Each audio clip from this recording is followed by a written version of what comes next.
Hello friends, स्वागत है आप सभी का अपने यूट्यूब चैनल आद्या स्टडी एकेडमी में। यह हमारी मध्य प्रदेश फॉरेस्ट गार्ड और जेल प्रहरी की साइंस की प्रैक्टिस क्लासेस चल रही हैं, जहां पे आज की हमारी क्लास है 6वीं प्रैक्टिस क्लास। इसके पहले आपको 5 प्रैक्टिस क्लासेस अपलोड की जा चुकी हैं, जहां पे हम पर डे एक टॉपिक को डिस्कस करते हैं, यानी उसकी थ्योरी कंप्लीट करते हैं। उसके बाद उस टॉपिक से जो भी MCQ बन सकते हैं उनकी प्रैक्टिस करते हैं। साथ ही साथ उस टॉपिक के जितने भी प्रीवियस ईयर क्वेश्चन आए हुए हैं उनको भी हम इसी क्लास में डिस्कस करते चलते हैं। तो ऐसी आपको 5 क्लासेस प्रोवाइड कराई जा चुकी हैं, जहां पे हम दर्पण, प्रकाश का परावर्तन, अपवर्तन और न्यूट्रिशन, यूनिट एंड मेजरमेंट जैसे टॉपिक, लेंस टॉपिक हमने कंप्लीट किया है। बाकी आज हम पढ़ने वाले हैं प्रकाश की अन्य घटनाएं जो होती हैं, जैसे वर्ण विक्षेपण, प्रकीर्णन, पूर्ण आंतरिक परावर्तन, स्कैटरिंग ऑफ लाइट और ध्रुवण जैसी घटना को आज की क्लास में हम पढ़ने वाले हैं। तो पहले हम थ्योरी पढ़ेंगे, उसके बाद हम इसके MCQ सॉल्व करेंगे और साथ ही साथ प्रीवियस ईयर क्वेश्चन को भी सॉल्व करते चलेंगे। तो ये जो प्रैक्टिस सेट की क्लासेस चल रही हैं आपके लिए बहुत ज़्यादा इंपॉर्टेंट है। इसकी एक प्लेलिस्ट बनाई गई है, तो आप उसको जाके जरूर देखिएगा। उससे आपका सिलेबस भी कंप्लीट होगा और क्वेश्चन की प्रैक्टिस भी होगी। चलिए बिना टाइम वेस्ट किए स्टार्ट करते हैं आज की क्लास को और पढ़ते हैं वर्ण विक्षेपण क्या होता है। देखिए, वर्ण विक्षेपण तो पता है, बोलते हैं ना वर्ण विक्षेपण प्रकाश का, लेकिन जो वर्ण विक्षेपण है वो 2 प्रकार का होता है। पहला होता है तरंग दैर्घ्य। अब तरंग दैर्घ्य क्या होता है? तरंग दैर्घ्य जो प्रकाश के 2 श्रृंगों या 2 गर्तों के बीच की दूरी को क्या कहते हैं? तरंग दैर्घ्य कहा जाता है। जो प्रकाश होता है ना, वो श्रृंग और गर्त का फॉर्मेशन करते हुए चलता है। ऐसे ही क्या करिएगा, श्रृंग और गर्त का फॉर्मेशन करते हुए चलता है। तो 2 क्रमागत श्रृंगों गर्तों के बीच में या 2 गर्तों के बीच की जो दूरी होती है उसको क्या बोलते हैं? तरंग दैर्घ्य बोला जाता है। ये क्या होता है? तरंग दैर्घ्य। इसको लैम्डा से डिनोट किया जाता है। अब देखिए, हर एक रंग का तरंग दैर्घ्य अलग अलग होता है। जैसे जो लाल रंग है, लाल रंग का तरंग दैर्घ्य सबसे अधिक होता है और यह सबसे कम विचलित होता है। देखिए, जिसका तरंग दैर्घ्य ज्यादा होगा, तरंग दैर्घ्य अगर ज्यादा होगा तो विचलन जो होता है वो क्या होता है? कम होता है। तो लाल रंग का तरंग दैर्घ्य ज्यादा होता है, इसलिए ये कम विचलित होता है, इसीलिए ये अधिक दूरी तक आसानी से देखा जा सकता है। जो सिग्नल लाइट है, जो डेंजर की लाइट है, वो रेड कलर की क्यों बनाई जाती है? इसलिए बनाई जाती है ताकि ये दूर तक दिखाई दे सके, जिससे खतरे का अंदाजा लग सके, यानी कोई मनुष्य जान सके कि हाँ वहां पे खतरा है। इसीलिए खतरे के निशान, यातायात जो सिग्नल होते हैं लाल रंग के बनाए जाते हैं। तो ये क्या हो गया? ये हो गया तरंग दैर्घ्य। सूर्योदय और सूर्यास्त के समय भी सूर्य के चारों ओर जो लाल रंग का आभा मंडल दिखाई देता है वो भी तरंग दैर्घ्य के आधार पर ही दिखाई देता है। यानी जब भी सनराइज होता है या सनसेट होता है, उस टाइम पे देखिए सूर्य के चारों तरफ लाल लाल कलर का दिखाई देता है ना, ऐसा लगता है जैसे सूर्य लाल कलर का हो गया हो। तो क्यों दिखाई देता है? तो वो भी तरंग दैर्घ्य के कारण दिखाई देता है, क्योंकि देखिए बाकी कलर क्या हो जाते हैं? स्कैटर हो जाते हैं, फैल जाते हैं। सिर्फ लाल रंग की तरंग दैर्घ्य सबसे ज्यादा होती है, इसीलिए वो क्या होता है? विचलन उसका सबसे कम होता है। दूसरा आ जाते हैं प्रकीर्णन पे। प्रकीर्णन क्या होता है? प्रकीर्णन का मतलब ही होता है कि प्रकाश का फैलना। देखिएगा, आपको इवन कंटेंट यहाँ पे मिलेगा, टू द पॉइंट कंटेंट मिलेगा। ऐसा नहीं है कि कुछ भी थ्योरी, पूरी किताबी लैंग्वेज अगर आपको पढ़ना होता तो आप बुक ही पढ़ लेते, है ना। तो अगर यहाँ पे हम कोई चीज कंसाइज करके फैक्ट वाली चीजें पढ़ेंगे, जो चीजें आपको पूछी जाती हैं आपके एग्जाम में, ठीक है। ऐसे नहीं कि सारी थ्योरी ही यहीं पे उतार के लेके चले आए। यहाँ पे आपको कंसाइज वे में सिर्फ और सिर्फ इंपॉर्टेंट चीजें ही मिलेंगी। तो प्रकीर्णन का मतलब क्या होता है? प्रकीर्णन का मतलब होता है प्रकाश का फैलना। यानी जब वायुमंडल में उपस्थित जो छोटे छोटे कण होते हैं, कणों से टकरा कर जो प्रकाश बिखर जाता है, तो इसी घटना को क्या बोलते हैं? प्रकीर्णन कहा जाता है। देखिए, प्रकाश आया वायुमंडल में, ठीक। अब वायुमंडल में बहुत सारे छोटे छोटे कण मौजूद होते हैं ना, उनसे टकरा के जब प्रकाश बिखर जाता है, फैल जाता है, इसी को ही क्या बोलते हैं? प्रकाश का प्रकीर्णन बोलते हैं। अब प्रकीर्णन, देखिए प्रकीर्णन सबसे ज्यादा किसका होता है? देखिए, लाल रंग का तरंग दैर्घ्य सबसे ज्यादा होता है, इसीलिए वो फैलता क्या है? कम है, वो फैलेगा कम। अब जब लाल रंग कम फैलेगा, ये रेड कलर की बात हो रही, लेकिन जो उसी का अपोजिट बैगनी रंग होता है, बैगनी रंग का प्रकीर्णन कैसा होता है? सबसे ज्यादा। यानी बैगनी रंग बहुत ज्यादा फैल जाता है, इसीलिए उसको आप थोड़े ज्यादा डिस्टेंस में चले जाएंगे ना, तो बैगनी रंग आपको दिखाई नहीं देगा। जबकि जो लाल रंग होता है, लाल रंग का प्रकीर्णन सबसे कम होता है, क्योंकि लाल रंग विचलित नहीं होता है, फैलता नहीं है। प्रकीर्णन के आधार पर ही जो हमको आसमान नीला कलर का दिखाई देता है, समुद्र का पानी नीला कलर का दिखाई देता है, वो किसके कारण दिखाई देता है? प्रकीर्णन के कारण ही दिखाई देता है, ठीक। तो हमने क्या पढ़ा, वर्ण विक्षेपण, और वर्ण विक्षेपण में हमने पढ़ा तरंग दैर्घ्य और प्रकीर्णन के बारे में, क्योंकि वर्ण विक्षेपण दो प्रकार का होता है। अब हम पढ़ते हैं पूर्ण आंतरिक परावर्तन यानी टोटल इंटरनल रिफ्लेक्शन के बारे में। देखिए परावर्तन क्या होता है, परावर्तन हमने पढ़ा है कि प्रकाश की किरण आई, सतह से टकराई और उसी माध्यम में वापस लौट गई, ये तो हो गया परावर्तन। पर पूर्ण आंतरिक परावर्तन क्या होता है? पूर्ण आंतरिक परावर्तन के लिए जो प्रकाश है वो सघन माध्यम से जाना चाहिए और किस ओर जाना चाहिए, विरल माध्यम की ओर जाना चाहिए। यानी जो पूर्ण आंतरिक परावर्तन है, पूर्ण आंतरिक परावर्तन के लिए माध्यम की आवश्यकता होती है, और उसमें भी कंडीशन होता है कि प्रकाश की किरण किधर से जाए, सघन माध्यम से विरल माध्यम में जब जाती है तथा उस माध्यम के लिए क्रांतिक कोण से अधिक कोण पर आपतित होती है तो पूर्णतः सघन माध्यम में लौट जाती है, तो इस घटना को पूर्ण आंतरिक परावर्तन कहते हैं। देखिए आपको नहीं समझ में आया, यहाँ पे हम एकदम इजी भाषा में पढ़ रहे हैं। देखिए ये है दो माध्यम, ये क्या है, हमारी एक सतह है, ऊपर कैसा माध्यम है, ऊपर है सघन माध्यम और नीचे कैसा है, विरल माध्यम। अब जब कोई भी किरण है ये अभिलंब होता है, ठीक है, कोई भी किरण है, हालांकि इसको हमने अपवर्तन में भी पढ़ा है, पर कोई भी किरण है जब भी वो सघन माध्यम यानी स्ट्रिक्ट माहौल में रहेगी, सघन माध्यम से जब वो विरल माध्यम में जाएगी यानी खुले माहौल में जाएगी, तो क्या वो अभिलंब की ओर जाना चाहेगी? ना, वो बिल्कुल आजाद पंछी की तरह उड़ना चाहेगी, यानी अभिलंब से दूर होना चाहेगी। ठीक, लेकिन इसमें क्या होता है, ये अभिलंब से दूर तो होती है लेकिन इतना ज्यादा विरल माध्यम होता है कि अभिलंब से दूर दूर होते होते ये बिल्कुल सतह के पास आ जाती है। तो जब ये किरण अभिलंब से दूर होते होते खिसकते खिसकते बिल्कुल सतह के पास आ जाती है, तो इसको ही क्या बोला जाता है, इसको बोला जाता है क्रांतिक कोण। क्या बोला जाता है, क्रांतिक कोण। यानी जब ये आपतित किरण गई और ये आपतित किरण विरल माध्यम में गई, तो विरल माध्यम में अभिलंब के साथ जब ये 90 डिग्री का कोण बना ले, यहाँ पे जब ये बताइए इससे सट जाएगी, सतह से जाके सट जाएगी, तो ये अभिलंब से यहाँ पे सट जाएगी, तो ये अभिलंब से 90 डिग्री का कोण बनाएगी कि नहीं बनाएगी? तो जब ये अभिलंब से 90 डिग्री का कोण बना लेती है तब इसको क्या बोलते हैं, क्रांतिक कोण। अब जब ये किरण क्रांतिक कोण को भी पार करके उसी माध्यम में वापस लौट गई जिस माध्यम से आई थी, तो इसको ही क्या बोलते हैं, टोटल इंटरनल रिफ्लेक्शन यानी पूर्ण आंतरिक परावर्तन कहा जाता है। प्रकाश की किरण सघन माध्यम से आई, इधर से जाते हुए उसी माध्यम में सघन माध्यम में ही वापस चली गई क्रांतिक कोण को पार करते हुए, तो इसी को क्या बोलते हैं, पूर्ण आंतरिक परावर्तन बोलते हैं। अब पूर्ण आंतरिक परावर्तन की घटना होती कब है, कब होती है, जब प्रकाश की किरण सघन माध्यम से विरल माध्यम में जाए। ये मैं आपको पहले भी बता चुकी हूँ कि पूर्ण आंतरिक परावर्तन की घटना कब होती है, जब प्रकाश की किरण सघन माध्यम से विरल माध्यम में जाती है। उदाहरण के लिए पूर्ण आंतरिक जो परावर्तन होता है ये घटना कहाँ कहाँ पे देखी जाती है, तो ये देखी जाती है ऑप्टिकल फाइबर यानी प्रकाशीय तंतु में, रेगिस्तान में मृग मारीचिका दिखाई देना, पानी का भ्रम होना, ये भी पूर्ण आंतरिक परावर्तन का उदाहरण है। इंडोस्कोपी यानी शरीर के अंदर की जो चीजें देखने के हेतु इंडोस्कोपी यूज होती है, वो भी पूर्ण आंतरिक परावर्तन पे कार्य करती है। और हीरे का चमकना भी टोटल इंटरनल रिफ्लेक्शन को दर्शाता है। ठीक, टूटे हुए कांच का चमकना ये भी पूर्ण आंतरिक परावर्तन के कारण होता है। ठीक है, अब हम आ जाते हैं क्रांतिक कोण पे।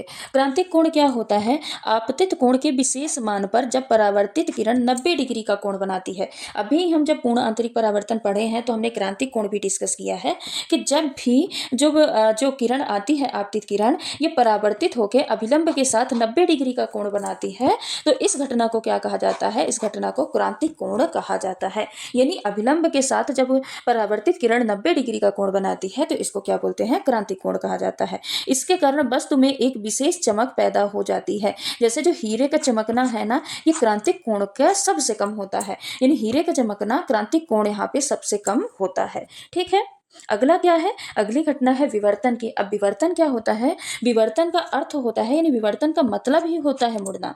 जब प्रकाश की किरण किसी वस्तु से टकराती है तो वह मुड़ जाती है, इसी घटना को ही क्या बोला जाता है, विवर्तन। विवर्तन का मतलब ही होता है, विवर्तन मतलब क्या होता है, मुड़ना। अब जब प्रकाश की किरण किसी वस्तु से टकराई और टकराने के बाद जब वो मुड़ जाती है तो इसी को विवर्तन बोला जाता है। देखिए, जब प्रकाश नुकीली सतह से टकराती है तो सतह से अपनी दिशा बदल लेना ही क्या कहलाता है, विवर्तन। जब भी प्रकाश नुकीली सतह से टकराती है तो क्या वो उसको आर पार कर जाती है ना, वो क्या करती है, अपनी दिशा को ही बदल लेती है। मान लीजिए कोई ये नुकीली सुई है, प्रकाश इससे टकराई, टकरा के ऐसे जाना था ऐसे हो गई, इधर घूम गई, तो इसको ही क्या बोलते हैं, इसको ही विवर्तन कहा जाता है। इसी कारण सुई की नोक की परछाई कभी नहीं बनती। विवर्तन की घटना के कारण ही परछाई कब बनती है? जब प्रकाश टकराए और टकरा के परावर्तित हो। ठीक है, लेकिन ये यहाँ पे क्या हो रहा है, परावर्तित ना होके क्या होती है, अपनी डायरेक्शन को बदल लेती है, दिशा को बदल लेती है। इसीलिए सुई की नोक की कभी भी परछाई नहीं बनती है।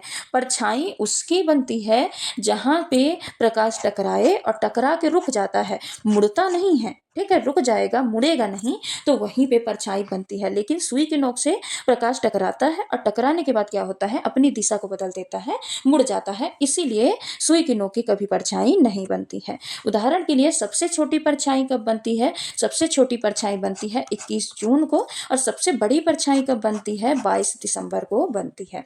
ठीक है, अब आ जाते हैं व्यतिकरण में। विवर्तन भी हमने पढ़ लिया।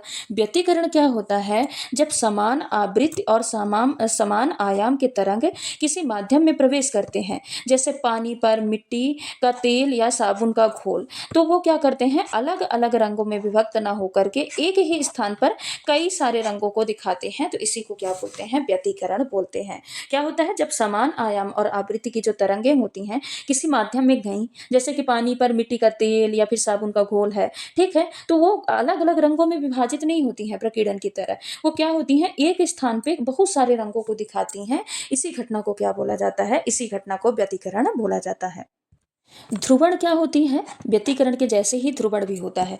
ध्रुवण में क्या होता है? चकाचौंध। आपने सुना होगा ना, आप बस ये वर्ड याद रखिएगा, चकाचौंध वाला। जैसे सूर्य से आने वाली प्रकाश की किरणें सीधी रेखा में गमन करती हैं और वे जब किसी वस्तु से टकराती हैं तो एक चकाचौंध उत्पन्न करती हैं। यानी जो चकाचौंध होता है ना, इसी घटना को ध्रुवण कहा जाता है। आप अगर डेली रोजमर्रा की जिंदगी में देखें तो आप कोई भी स्टील का बर्तन ले जाइए, धूप में ऐसे उसको हिलाइए, धूप के सामने उसको लाइए, तो सामने वो प्रकाश की किरण उससे टकराएंगी और टकरा के किसी व्यक्ति की आंखों में जाके जब पड़ती है ना, तो उससे जो चकाचौंध उत्पन्न होती है ना, चमकीला सा प्रकाश जो निकलता है, उसी को ही क्या बोलते हैं? ध्रुवण बोला जाता है। इससे बचने के लिए धूप के चश्मे और गाड़ी में ब्लैक फिल्म यानी जो कांच पे लगाई जाती है ना, वो ध्रुवण की घटना से ही बचने के लिए लगाई जाती है। क्योंकि चकाचौंध होगी तो क्या होगा, व्यक्ति अच्छे से कॉन्सेंट्रेट होकर गाड़ी नहीं चला पाएगा। तो ध्रुवण की घटना से ही बचने के लिए जो धूप के चश्मे बनाए जाते हैं ना, उसी से बचने के लिए बनाए जाते हैं। अब हमने सारी घटनाओं के बारे में पूरी डिटेल पढ़ ली। अब उसी से हम कुछ महत्वपूर्ण प्रश्नों को सॉल्व करेंगे। तो आप यहाँ पे कमेंट करके अपना आंसर भी और फीडबैक भी जरूर बताइएगा। ठीक है, निम्नलिखित में से किस घटना के कारण स्वच्छ आकाश का रंग नीला होता है? प्रकाश का फैलाव, प्रकाश का परावर्तन, प्रकाश का प्रकीर्णन या फिर प्रकाश का अपवर्तन? किस कारण के, मतलब कौन सी ऐसी घटना है जिसके कारण जो आकाश है वो हमको स्वच्छ नीला कलर का दिखाई देता है? इसको अभी हम पढ़ के भी ऊपर आ चुके हैं। प्रकाश का प्रकीर्णन जब हम पढ़ रहे थे तो प्रकीर्णन में हमने पढ़ा है ना कि क्या होता है, आकाश का नीला दिखाई देना या फिर समुद्र के पानी नीला दिखाई देना, ये किसके कारण होता है? प्रकाश के प्रकीर्णन के कारण होता है। तो इस प्रश्न का करेक्ट आंसर क्या हो जाएगा? इस प्रश्न का करेक्ट आंसर हो जाएगा ऑप्शन नंबर सी। अगला प्रश्न है, सूक्ष्म निलंबित कणों वाले किसी माध्यम द्वारा प्रकाश किरण के प्रकीर्णन को क्या कहा जाता है? मैग्नस प्रभाव, माल्टर प्रभाव, टिंडल प्रभाव या फिर थ्रीशोल्ड प्रभाव? क्या कहा जाता है? तो यहाँ पे करेक्ट आंसर क्या हो जाएगा? करेक्ट आंसर हो जाएगा टिंडल प्रभाव। अब देखिए, इसको आप बिल्कुल सिंपल सी भाषा में ये समझिए कि जब प्रकाश की किरण ऐसे माध्यम में जाती है या ऐसे मीडियम से गुजरती है जहाँ पे छोटे छोटे क्या हो, धूल के कण प्रेजेंट हो, छोटे छोटे। अब चाहे वो धूल के हों, यहाँ पे कण किसी के भी हो सकते हैं, धूल के हैं, धुआं के हैं, किसी के भी कण हैं, वहां पे अगर प्रेजेंट हैं तो प्रकाश क्या हो जाता है? बिखर जाता है, स्कैटर हो जाता है, जिसके कारण उसकी किरणें दिखाई देने लगती हैं। इसी को ही क्या बोलते हैं? टिंडल प्रभाव बोलते हैं। अब देखिए, अब पुराने जमाने में जाइए, कच्चे मकान होते थे ना, कच्चे घर, तो वहां पे छतों पे क्या होता था, छोटा झोपड़ी वाले घर में देखिए छोटा सा होल होता है, छोटे छोटे होल होते हैं, जिससे जो प्रकाश की किरण आती हैं तो देखिए सीधे आती है ना, तो जो किरणों को आप देखेंगे तो उसमें छोटे धूल के पार्टिकल्स दिखाई देते हैं। जो गांव के लोग होंगे ना, वो इससे रिलेट कर पा रहे होंगे। वहां पे जो छोटे छोटे पार्टिकल्स दिखाई देते हैं, इसी को ही क्या बोला जाता है? टिंडल प्रभाव बोला जाता है। ठीक है, तो इस प्रश्न का करेक्ट आंसर क्या हो जाएगा? ऑप्शन नंबर सी हो जाएगा। अगला प्रश्न है, निम्नलिखित में से किस युग्म के लिए क्रांतिक कोण न्यूनतम होगा? कांच पानी के लिए, कांच हवा के लिए, जल हवा के लिए या फिर कांच कांच के लिए? निम्नलिखित में से किस युग्म के लिए क्रांतिक कोण न्यूनतम होगा? देखिए, क्रांतिक कोण क्या होता है ये तो हमने पढ़ा है कि जब प्रकाश की किरण सघन माध्यम से, ऊपर क्या होता है सघन माध्यम, नीचे क्या होता है विरल माध्यम, तो जब प्रकाश की किरण सघन माध्यम से विरल माध्यम में जाती है तो वह अभिलंब से परावर्तित होकर 90 डिग्री का कोण बनाती है। तो यही 90 डिग्री का कोण क्या कहलाता है? क्रांतिक कोण कहलाता है। ये क्या कहलाएगा? क्रांतिक कोण कहलाएगा।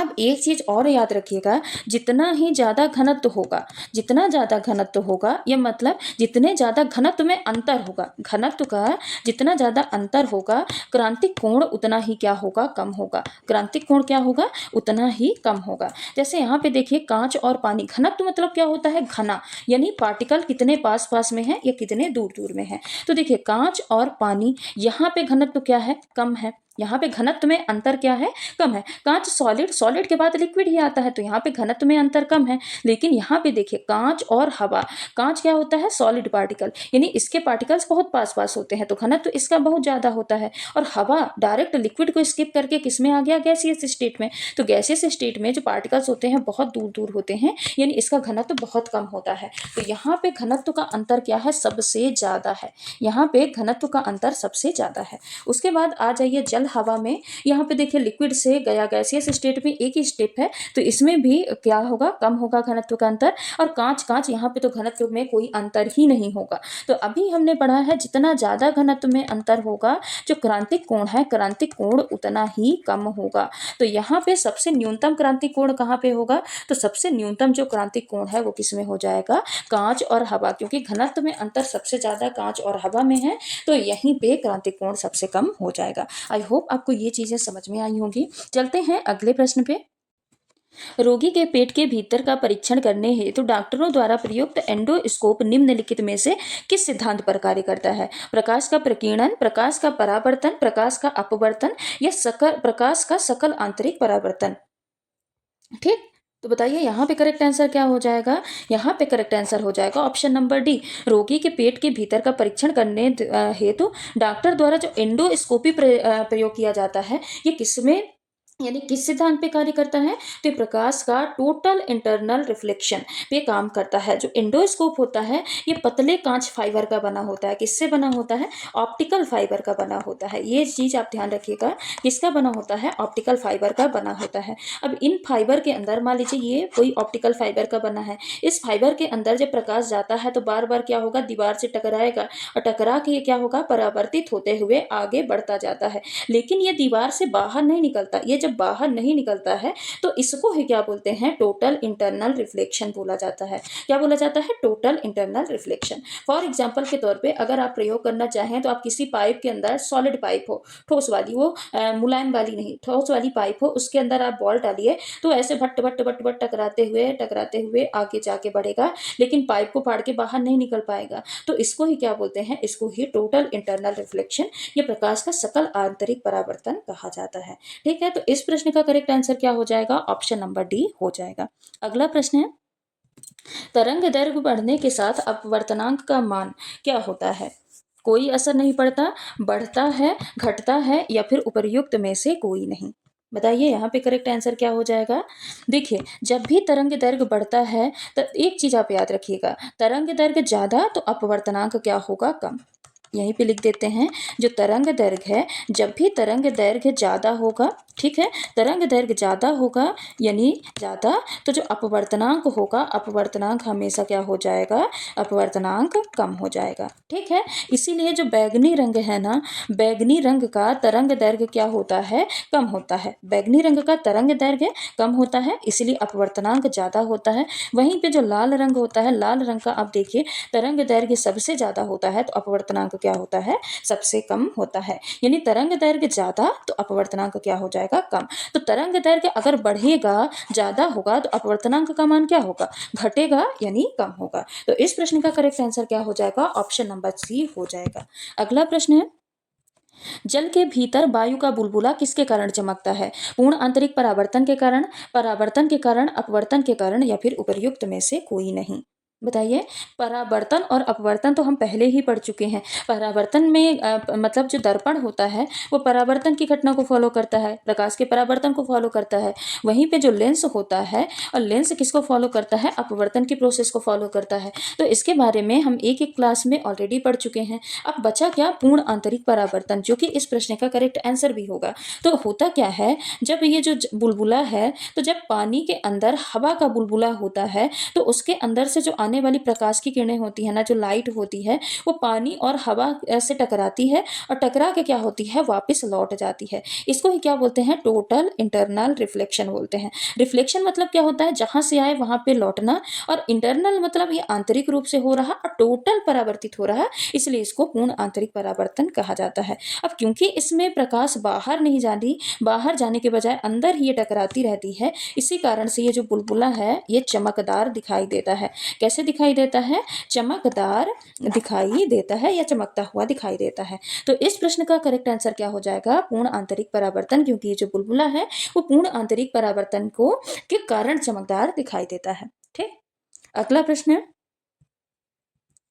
प्रिज्म के लिए किस रंग के विचलन का कोण सबसे बड़ा होता है, लाल, बैंगनी, नारंगी या फिर पीला।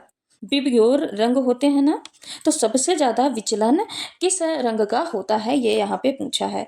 यहाँ पे दो चीजें, ज्यादा अपवर्तन, ज्यादा विचलन, तरंग दैर्घ्य कम। देखिए बैंगनी रंग जो होता है तो इसकी वेवलेंथ यानी जो लैम्डा होती है वो कम होती है। अपवर्तन क्या होता है, अपवर्तन ज्यादा होता है, अपवर्तन ज्यादा होता है, इसीलिए इसका विचलन भी क्या होता है, सबसे ज्यादा होता है, यानी ज्यादा दूरी तक ये ट्रेवल नहीं कर पाता है। वहीं पे अगर लाल रंग की बात करें तो इसका तरंग दैर्घ्य सबसे ज्यादा होता है। तरंग दैर्घ्य ज्यादा होगा तो जो अपवर्तन की क्रिया है, अपवर्तन क्या होगा, कम होगा, इसीलिए इसका विचलन भी क्या होता है, सॉरी अपवर्तन क्या होगा, ज्यादा, अरे कंफ्यूजन, अपवर्तन क्या होगा, कम होगा। अपवर्तन कम होगा तो इसका विचलन भी क्या होता है, सबसे कम होता है। जो विचलन होता है, विचलन भी यानी ये भी ये ज्यादा दूरी तक ट्रेवल करता है, ज्यादा दूरी तक दिखाई देता है। ये प्रकाश विचलित नहीं होता है, सीधी रेखा में चलता है। ठीक है, तो लाल का भी याद रखिएगा, बैंगनी का भी याद रखिएगा, और इनसे प्रश्न आपके एग्जाम में पूछे भी जाते हैं। ठीक, तो इस प्रश्न का हाँ करेक्ट आंसर क्या हो जाएगा, आंसर ऑप्शन नंबर बी हो जाएगा। यहाँ पे पूछा किस रंग का विचलन कोण सबसे बड़ा होगा, यानी कौन सबसे ज्यादा विचलित होगा। कुल मिला के ये पूछा है तो कौन विचलित होगा, बैंगनी कलर विचलित होगा। अगला प्रश्न है, कांच से पानी तक जाने वाले प्रकाश का क्रांतिक कोण किस रंग के लिए न्यूनतम होगा, हरा रंग, पीला रंग, लाल रंग या फिर बैंगनी रंग, किस रंग के लिए न्यूनतम होगा। तो यहाँ पे भी यहाँ पे क्रांतिक कोण पूछा है, क्रांतिक कोण किस जो सबसे कम विचलित होगा, तो सबसे कम विचलित जो सबसे ज्यादा विचलित होगा, हाँ क्रांतिक कोण किसके लिए न्यूनतम होगा, जो सबसे ज्यादा विचलित होगा, और सबसे ज्यादा विचलन किसका होता है, बैंगनी रंग का होता है। ठीक है, देखिए क्रांतिक कोण का फॉर्मूला क्या होता है, क्रांतिक कोण का फॉर्मूला होता है साइन सी बराबर 1/म्यू होता है, जहाँ पे म्यू क्या होता है, म्यू अपवर्तनांक होता है, म्यू क्या होता है, अपवर्तनांक होता है, और अपवर्तनांक जितना ज्यादा होगा जो क्रांतिक कोण है, क्रांतिक कोण उतना ही कम होगा। अपवर्तनांक ज्यादा, क्रांतिक कोण कम, अपवर्तनांक ज्यादा तो क्रांतिक कोण क्या होगा, कम होगा। तो बैंगनी रंग जो होता है, बैंगनी रंग का अपवर्तनांक सबसे अधिक होता है, क्योंकि इसकी तरंग दैर्घ्य सबसे कम होती है, लैम्डा सबसे कम होती है, इसीलिए इसका अपवर्तनांक क्या होता है, सबसे अधिक होता है। तो क्रांतिक कोण क्या होगा, सबसे कम होगा, और विचलन भी सबसे क्या होगा, सबसे ज्यादा होगा। तो इस प्रश्न का करेक्ट आंसर क्या हो जाएगा, ऑप्शन नंबर डी हो जाएगा। और जो बैंगनी रंग के लिए है ना, जस्ट उसका अपोजिट किसके लिए होता है, लाल रंग के लिए होता है। ठीक है, अगला प्रश्न है, अंतरिक्ष यान में से एक अंतरिक्ष यात्री को आकाश दिखाई देता है, किस कलर का, सफेद कलर, काला कलर, नीला कलर या फिर हरा कलर। अंतरिक्ष यान से एक अंतरिक्ष यात्री को जो आकाश दिखाई देता है वो किस कलर का दिखाई देता है, सफेद कलर का, काला कलर का, नीला कलर का या फिर हरा कलर का। तो बताइए किस कलर का दिखाई देता है। तो यहाँ पे करेक्ट आंसर क्या हो जाएगा, काला कलर। अब काला कलर क्यों दिखाई देता है, देखिए जो अंतरिक्ष होता है ना, अंतरिक्ष में कोई भी वायुमंडल नहीं होता है, कोई भी वहाँ पे एटमॉस्फेयर प्रेजेंट नहीं होता है। अब जब कोई भी एटमॉस्फेयर प्रेजेंट नहीं होगा तो प्रकाश का प्रकीर्णन कैसे होगा। अब जब प्रकाश का प्रकीर्णन ही नहीं होगा तो लाइट प्रकाश फैलेगा कैसे, यानी रंग बिखरेंगे कैसे। जब रंग ही नहीं बिखरेंगे तो जो आकाश है वो किस कलर का दिखाई देगा, काला कलर का दिखाई देगा। जैसे पृथ्वी पर आकाश नीला इसलिए दिखाई देता है क्योंकि वायुमंडल प्रेजेंट होता है और प्रकाश का प्रकीर्णन होता है, लेकिन अंतरिक्ष में ये कोई प्रोसेस होती ही नहीं है। इसलिए अंतरिक्ष से जो अंतरिक्ष यान से एक अंतरिक्ष यात्री को जो आकाश होता है वो कैसा दिखाई देता है, काला कलर का दिखाई देता है। यानी ऑप्शन नंबर बी क्या हो जाएगा, इस प्रश्न का करेक्ट आंसर हो जाएगा। अगला प्रश्न है, प्रकाश तंतु संचार किस घटना पर आधारित है? पूर्ण आंतरिक परावर्तन, विवर्तन, अपवर्तन या फिर प्रकीर्णन? बताइए। Optical fibre communication, optical fibre आपको नाम से ही क्लियर हो गया होगा कि ये पूर्ण आंतरिक परावर्तन पर आधारित है। ये घटना किस पे आधारित है? टोटल इंटरनल रिफ्लेक्शन पे। ठीक है। देखिए, प्रकाश तंतु ऑप्टिकल फाइबर कम्युनिकेशन में जो प्रकाश तंतु के अंदर बार बार परावर्तित होती है प्रकाश ना, और परावर्तित होकर आगे बढ़ती है। अभी हमने पढ़ा क्या होती है, ये परावर्तन होगी, प्रकाश का परावर्तन होगा और परावर्तन होकर ये प्रकाश की किरणें क्या होती हैं, आगे बढ़ती हैं लेकिन बाहर नहीं निकलती हैं। इसी को ही क्या बोला जाता है, ऑप्टिकल फाइबर कम्युनिकेशन बोला जाता है। यानी इस प्रश्न का करेक्ट आंसर क्या हो जाएगा, ऑप्शन नंबर फर्स्ट हो जाएगा। तो ये रहे आज के कुछ हमारे महत्वपूर्ण प्रश्न। पहले हमने पूरा टॉपिक डिस्कस किया कि पूर्ण आंतरिक परावर्तन क्या होता है, वर्ण विक्षेपण, प्रकीर्णन, विवर्तन क्या होता है, व्यतिकरण, ध्रुवण, इन सारी घटनाओं के बारे में पढ़ा। फिर इनसे जो भी एक्सपेक्टेड क्वेश्चन बन सकते हैं, जो भी एमसीक्यू बन सकते हैं, उनको भी आज की इस क्लास में हमने कंप्लीट किया। तो इससे क्या है, एक लगभग आधे घंटे से भी कम की क्लास में आपका पूरा टॉपिक यहाँ से क्या हो जाएगा,